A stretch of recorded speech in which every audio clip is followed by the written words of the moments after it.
Hey everybody, how's it going? I'm going to try to keep this as short as humanly possible.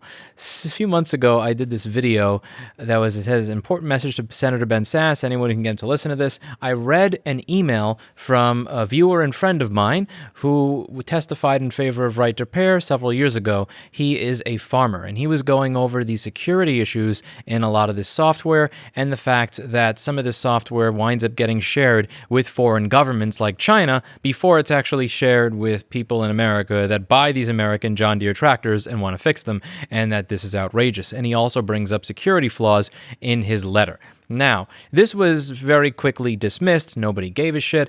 And then last week, John Deere released this interesting tweet. And I think that this is interesting because when you say something like this to a group of hackers, you are just poking a hornet's nest that you don't want to be poking.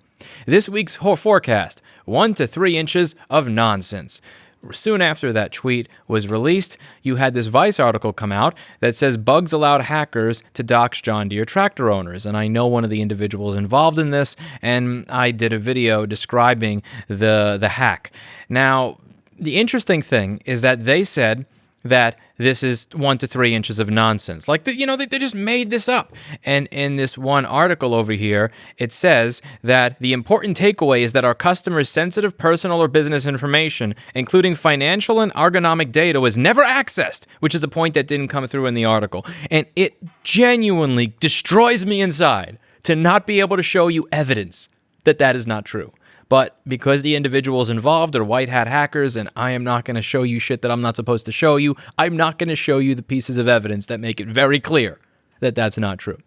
Now, they say that this is a bunch of nonsense, but something that I find particularly interesting, right after releasing that tweet, not only did they go, oh yeah, really? Okay, let's show you what we can do, but also at that same time, John Deere starts putting up ads for information security engineers, and in all caps in the job ad, it says, we'll put you to work, quote, right now, in all caps, not normal letters, all caps.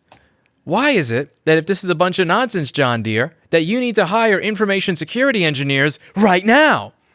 Now, the thing is, they do need these information security engineers right now. And again, it kills me inside to not be able to tell you how insecure their systems are. But they are badly insecure in ways that can seriously affect food production and security in the United States. And they don't seem to care.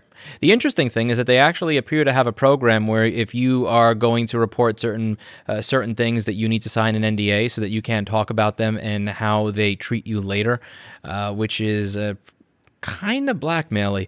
But the thing that I find very interesting here, and the reason I just thought I'd share this, is because I didn't even see this tweet in the beginning. Someone comes up with a security issue. They email it to John Deere and says, is there any secure way that I can send this to you? They say, just send it to our social media team. The security researcher says, hey, it's not really a good idea for me to just DM you on Twitter and explain how your systems don't work since you have many people reading that are not part of your security team. They blow him off for a long period of time. And then after they blow him off for a long period of time, in spite of him showing them that I can see financial data, ownership data, VIN data, and potentially shut off these systems, what they do is that instead of fix this shit, they make a tweet, this week's forecast, 1 to 3 inches of nonsense, and then lie about it over here. And what's very interesting is in the next month, there are going to be things that are coming out. And I can't say that these are things that these are things that couldn't happen to a nicer company. I'll leave it at that. But one of the arguments that gets used against right to repair very often, more often than almost every other one, is a security argument. This is going to make the devices less secure. If we allow people to fix it, it'll make it less secure.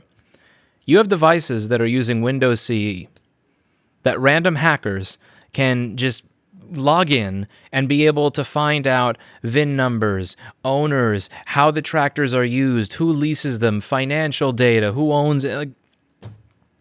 Right to repair is not what's making your devices insecure. And I don't want to hear anybody from the agricultural industry ever use the security argument ever again when it comes to why right to repair shouldn't be a thing. There's going to be a lot of interesting stuff that comes out over the next month or two. And again, it does genuinely pain me to keep my mouth shut about specifically what it is, but I must. but it's going to be good. That's it for today. And as always, I hope you learned something. And let's all hope for John Deere's sake that they do find someone that they can put to work, quote, right now, because they're going to need it. That's it for today. And yep, see you in the next video.